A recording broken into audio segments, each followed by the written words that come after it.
Hey, everybody, and welcome to the Ronline Report. Today's guest is the man of the hour because we had some incredible news yesterday about the Olympia weekend. Please welcome Olympia President and Chief Olympia Officer, Dan Solomon. How are you, Dan? Mr. Harris, it's good to be here, but I am definitely not the man of the hour. There are multiple people of the hour on this thing. We have a great new owner, Jake Wood. He has just cleared the way for us to do some amazing things, and of course, a tremendous team. So it's a lot of credit to go around, but we're excited that we were able to put this deal together. I have you in front of me, so I'm going to give you the credit for now, just because you're my liaison. So I'm curious, first of all, before we start talking about the details, you were all out there in Las Vegas. I believe it was last week. All the personnel involved in the Olympia production. Did you meet with any government officials last week? So the process has gone on for a number of weeks, as you can imagine. We watched closely what was happening, and look, none of us own a crystal ball, right? So clearly, all we can try to do is the best that we can with the information that we're provided. And we felt that the goal was for all of this. We felt like the statistical probabilities of success increased the further out into the year that we put the event. And the reality is, the weekend that we have chosen, the weekend of December 16th, 17th through the 19th. It's as late in the year as we could have gone without getting into the actual Christmas and New Year run. So we felt that pushing this thing out so that we're a good 7.5 months away from 2020 Olympia weekend really put us in a position to be as far removed from this as possible while still keeping it within the 2020 calendar year. Obviously, the Olympia weekend represents the World Championships of professional bodybuilding, fitness, figure, physique, and so forth, and bikini. And we felt like we had to put the event on this year just to sort of honor the integrity of the entire qualification process and so forth, and make sure that we can end the year with new champions crowned. But we, at the same time, we wanted to be able to do it at a time of the year where our fans could have as much confidence when they're buying their tickets that they're buying their tickets for an event that's actually going to happen. Yeah. We wanted to make sure that we gave the athletes as much time as possible to, without unnecessary stress, to prepare for the competition. Yeah. There are also athletes who wanted to have opportunities to qualify, and people were starting to get nervous about whether or not that was going to happen. And also, let's not forget, the commerce of Olympia weekend is tied to exhibitors and sponsorships. Yeah. And having conversations with companies today about exhibitors and sponsorships, as you can imagine, is not an easy conversation to have with what's going on in the world. And we felt that, you know, in a typical event cycle, April, May, June are the months where most of the exhibitor booths and so forth are sold. But if you took that timeline and all of a sudden now, by moving this thing to December, we're able to have those conversations in June, July, August, even into September. That is a completely different conversation because we're hopeful that at that point, you know, we will be post-quarantine. People will have had a chance to catch their breath a little bit, and we'll be in a position to kind of confidently move forward. So that's how all that came to be.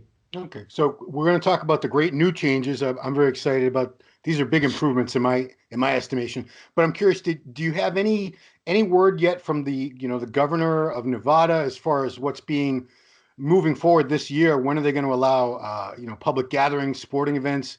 These are all things that directly affect the Olympia weekend.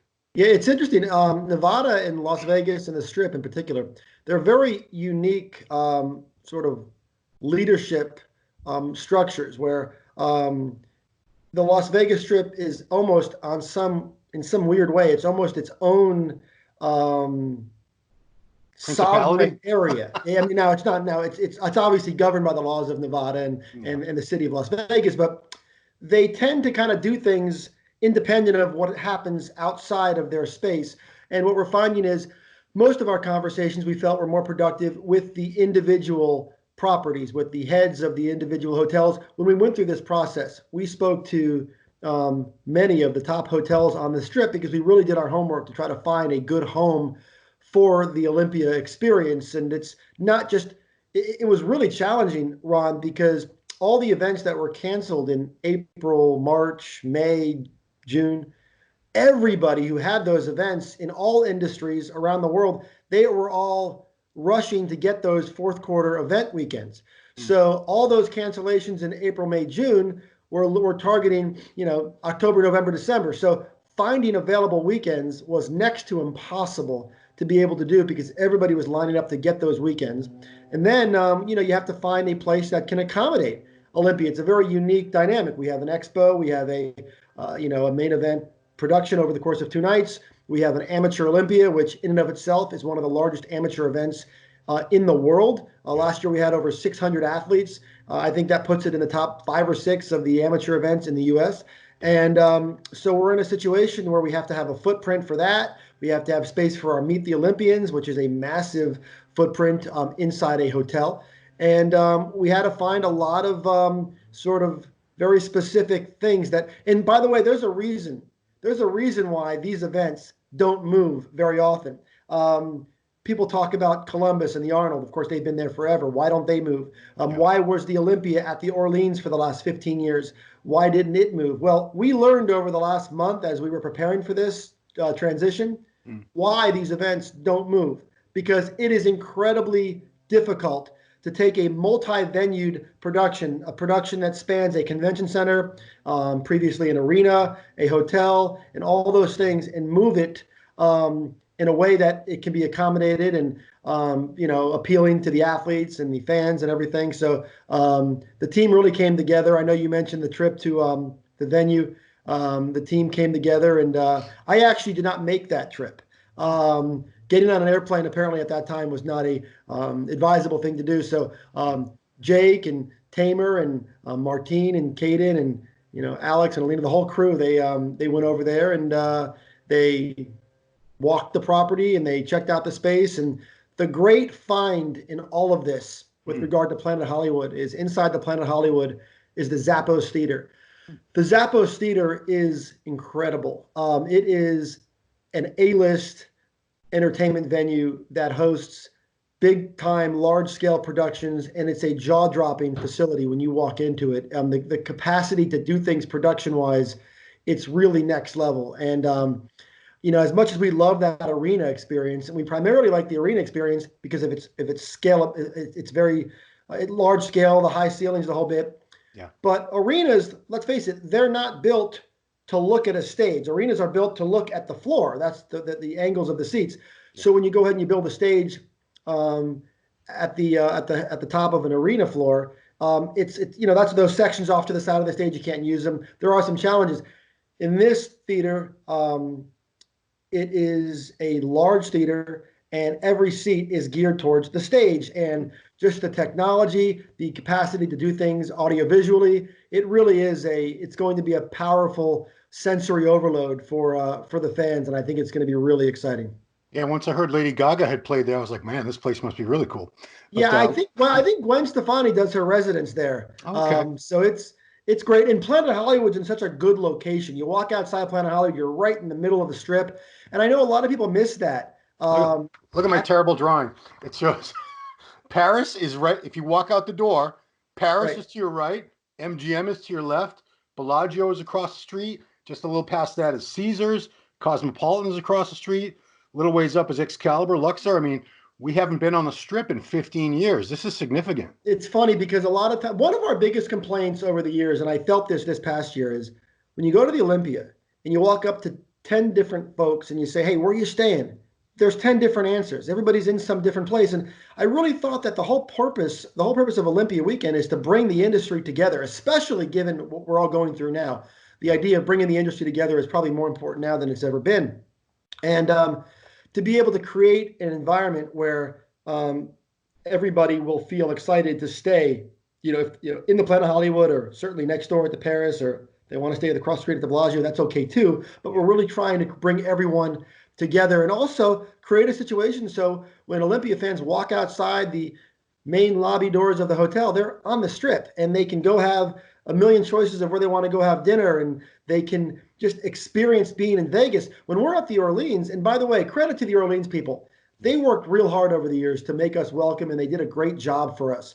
But at the end of the day, when you walk outside the Orleans hotel, there's nowhere to go. You really don't even feel like you're in Vegas. So that was another thing that was really appealing to us about Planet Hollywood, given its location and the fact that they have hooked us up with a tremendous group hotel room rate. That room block is going to be released in about 24 hours, and the prices are just I think they're giving us like $99 midweek room nights Wow. and 139, 149 on the weekend. Don't hold me to it, but it's something like that. Ah, And the room rates are exceptional, especially given the location and the caliber of the property. okay. So now I'm going to get into some details. Sure. Zappos Theater, what's the capacity of that versus Orleans Arena seating capacity? Okay, so it's a good question. So the Zappos can hold right around 7,000. Okay. The Orleans Arena can hold more. Certainly, it is an arena. I think it can get upwards of close to 10,000. The big deal closer for us is it was the quality of the 7,000 seats Mm, and their views and the overall experience as compared to 9 or 10,000 arena seats, where, as you can imagine, many of them are in the rafters. yeah. So the ability to be able to, I mean, if you look at the arena configuration, it really it put a lot of fans who paid good money for tickets a lot further from the stage than they should have been. Now, Yeah. by the way, I love that arena experience. I've always been proud that the Olympia is the only event in the world that was able to justify an arena production. Hmm. So, and on Saturday night last year, we filled up the place. So we're proud of that. And if it means that we have to comp a few less tickets this year, if it means that some folks aren't able to get tickets, or if it just means that, perhaps given the landscape of what's going on this year in the world, maybe it just means that less people will come to the Olympia this year. We don't really know. Of course, there's the great unknown. I guess it's reasonable to think that 10 or 15 or 20% less folks might want to get on an airplane and go this year. Yeah. Certainly, we're hoping to see everyone there. But I think all things considered, the capacity works for us this year. Okay. Second question. I hope you're ready for this one. Is the Planet Hollywood have expo space inside it, or would we still be going to Las Vegas Convention Center? So that is the only question, Ron, that I am actually not ready for Okay. because the Expo scenario is actually being worked on as we speak. We have a couple great options that we are looking at for our Expo, and I can tell you the emphasis this year is on convenience. It is on not having things as spread out all over town. We have a few options to that end, and they're all really good options. So we're weighing square footage, we're weighing cost, we're weighing visitor experience, and we're hoping that in the next couple days we'll have that finalized. The reason why we announced the Planet Hollywood early is because we didn't wait for the Expo space deal to be completely locked up, and the reason for that is it was out of respect to the athletes. We had entered into that window where we were about 18 weeks out of those original September dates, and we needed to make sure these athletes didn't start preparing for a contest and doing the things that they had to do to get ready. And we were getting emails, texts, our phones are blowing up from trainers, athletes, as you can imagine. Everybody who didn't have access to gyms were getting nervous, and it just got to the point where we felt that we had to provide some level of relief to the folks who were competing in the competition. So that's why we made the announcement. Ideally, I would have liked to have made the announcement all together with the expo and the host hotel and the venue. But given our sensitivity to the athlete preparation process, we just felt like we had to put it out there as quickly as possible. Gotcha. And, we don't know what are the guidelines are going to be for social distancing and all that by December. That's more than 6 months away. But if it's at the Las Vegas Convention Center, just want to tell people who've never been there, very large, tons of, I don't know how many square feet, like a couple 100,000. It's enormous.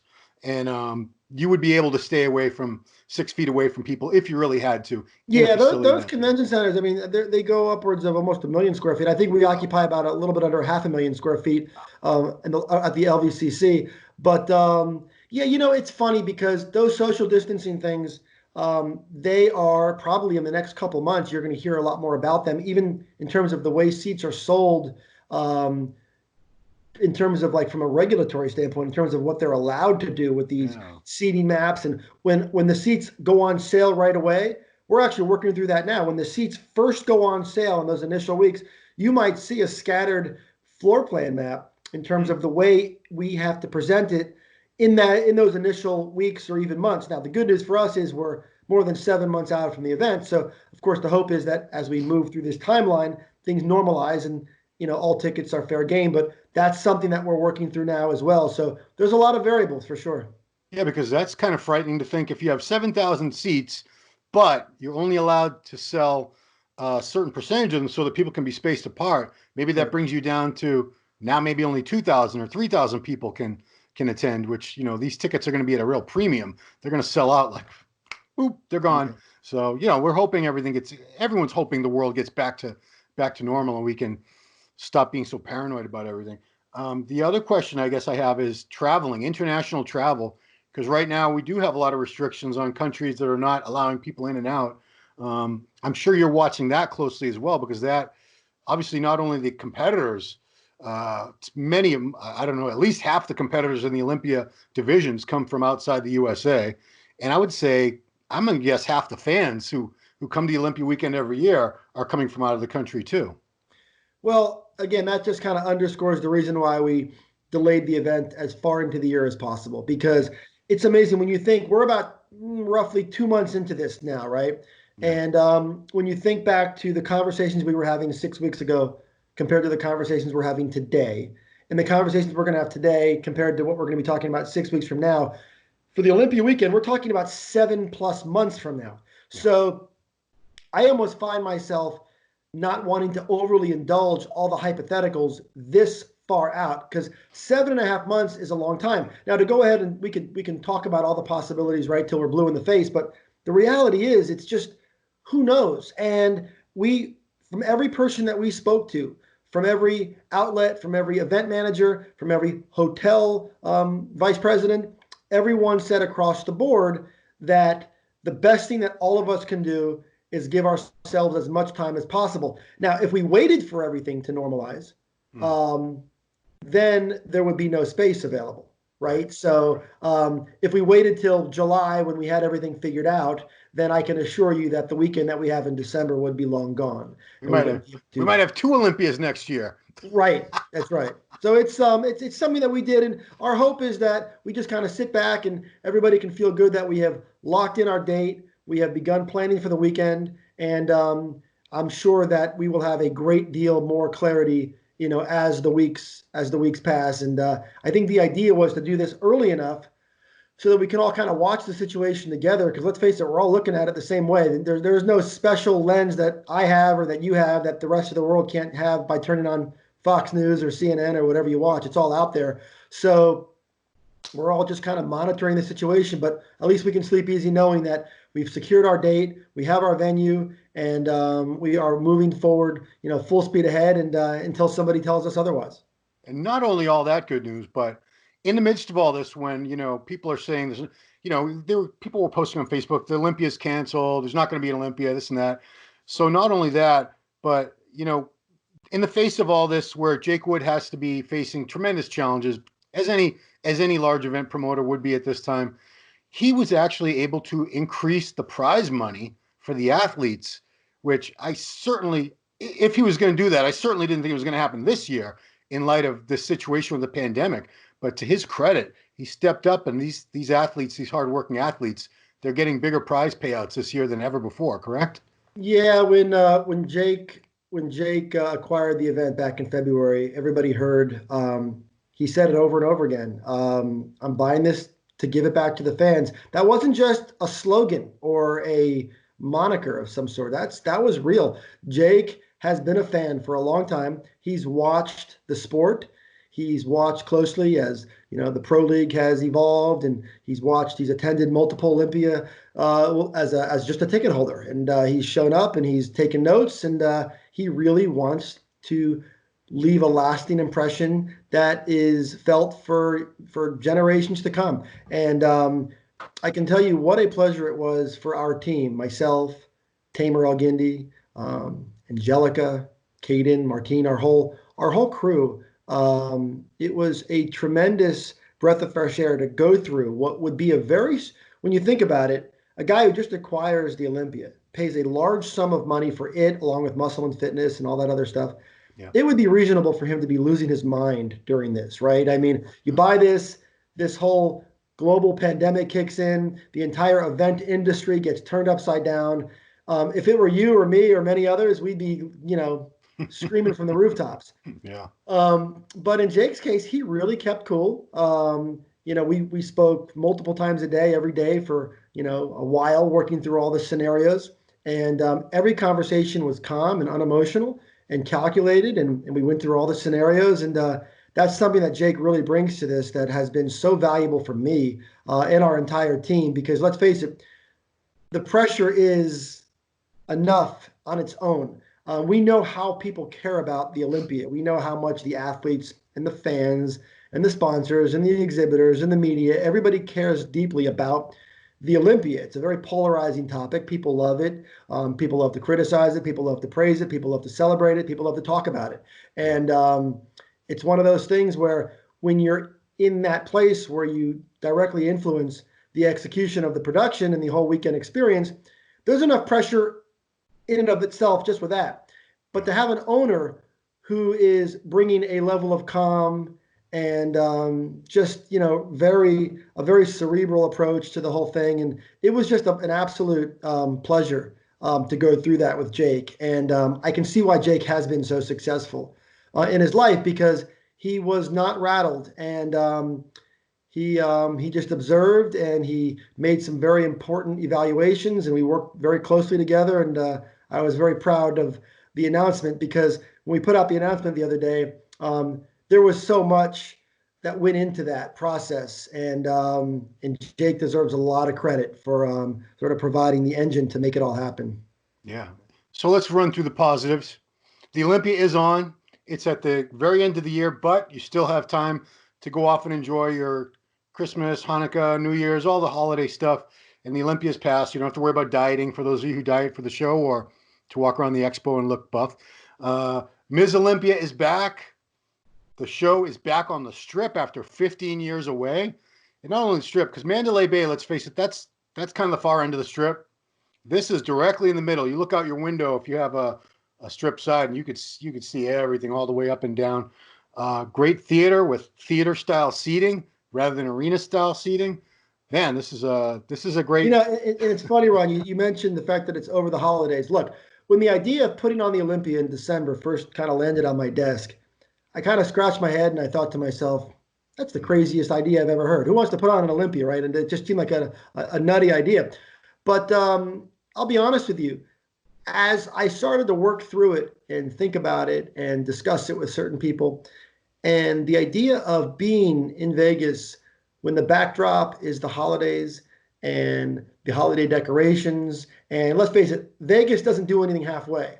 And to be in Vegas in that holiday atmosphere during an Olympia weekend is going to be an incredibly unique experience. It will be an Olympia that we will remember forever, because it's such an unusual dynamic that this whole COVID-19 has put us in a place where we're going to be gathering right in the heart of the holiday season with friends, with family, with training partners, with everybody who we just love to kind of come together and be a part of all this, and to be able to do that with a holiday theme, and even from a marketing standpoint, from a branding standpoint, from just the whole thing, it's going to create a lot of opportunities for us as an event to have a lot of fun with that holiday theme. It's also going to create opportunities for our exhibitors and our sponsors to sort of, a lot of people said this year's fourth quarter is like the new third quarter, right? Because the third quarter in a way, or the second quarter in a way, was a total wash. So everything kind of backs up a quarter in a way. So to be able to give and of course that holiday season time is a big makeup opportunity for companies around the world, equipment companies, apparel companies, supplement companies. So to be able to put them right in the middle of Vegas Olympia weekend during the holidays, I think it's going to be interesting, and I think it's going to be unforgettable. Yeah, I mean, you've referred to it several times as this is going to be a celebration of our industry, our sport, our brotherhood, as we all share this crazy thing called bodybuilding and fitness. And I think this is the best possible scenario given the pandemic and everything. It's to your credit, to Jake's credit, to your teams that you were able to put this together, because let's face it, a lot of people were completely certain there would be no Olympia this year. I heard it over and over again, and I said, hold on, guys. I know Dan Solomon, I know Jake Wood. Just hold on. We'll just wait for it. And here we are. Thank Well, you. it's look, we love the rhetoric, right? I mean, it's even last year. I think there was a time in the middle of last year when we started to hear that nobody was going to show up for the Olympia. And of course, you were there and you saw that could not have been further from the truth, right? So I think we're in a place now where just with social media, opinions and it all just kind of spirals and people like to, jump on board and kind of pile on. And it's cool. Look, we always say, as long as people are focused and the Olympia is on their mind and they're thinking about bodybuilding and they're thinking about the IFBB Professional League and they're thinking about, MD and muscle and fitness and all that stuff, as long as they're doing all that, then we'll work it out. We'll take care. We'll do the hard part, right? As far as making it all happen. But so if people are predicting that something's going to happen or if it's not going to happen, as long as they're focused on it, and then the rest is just up to us to kind of put it together. But the fans really have been great, and I will just give a big shout out too to everyone out there, the athletes, just the weekend warrior gym rats, the world class bodybuilders, the bloggers. Everyone has been so great at being a real source of like a cathartic source of inspiration to everybody sitting at home who's kind of been on lockdown and has needed some way to kind of manage the anxiety and manage the stress. The number of people from this community, from the fitness and bodybuilding world, who have stepped up and they're taking to their social media and they're doing videos and they're helping doing online training or providing some level of coaching or support. Many people are doing it for no money at all, just to try to be a real advocate for folks who are just in a tough place. I think it's been amazing. I think our industry has really come off looking great during this situation.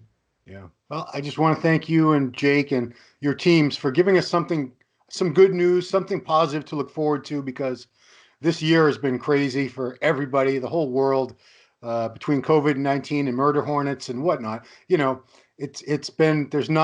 hasn't been much to look forward to, and this gives us all something to look forward to, and it's far away enough so that we're not worrying, oh, is it going to happen? 7 months, guys, we can do this. It's going to be a good time. I'm really looking forward to it. It's a little further away, but oh well. We're all adjusting. We're all adjusting, and the fact that it's happening at all, and the fact that it's bigger and better, and in a much better place, and it's. Well, Ron, I'll tell you this: given the way this whole lineup situation is shaping up, it looks like it's going to be worth the wait. With Oksana Grishina and Adela Garcia coming back in the fitness division to compete against Whitney Jones, which is insanely cool because those are some of the best of all time. That's going to be a lot of fun on Friday night. Of course, the 212 division gets more and more interesting. Flex Lewis coming back and competing this year at the Mr. Olympia to try to go for the big title. And a lot of folks feel really good about his chances.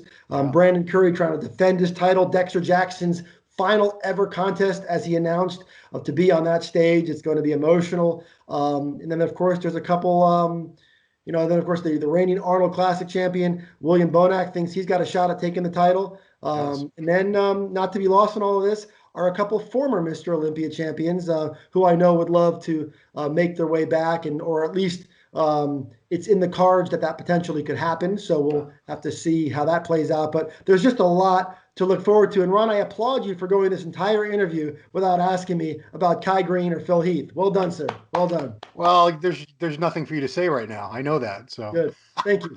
I don't like spurious speculation. I just don't. I appreciate it. We'd all love them. Every year I want them in the show, every year. So that's a given. We all do. We all want the best athletes in the Olympia every year as fans. So yeah. Phil, Kai, if you hear this, you guys know we want you back. It's up to you. The ball's in your court, guys.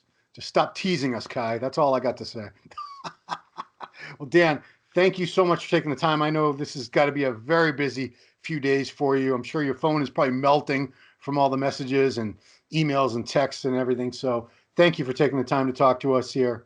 And thanks to Jake and your teams for getting this together and making this happen this year. The fans, the media, we all appreciate it so much. Thank you, Ron. My very best to you and your family, too. Thanks for having me on.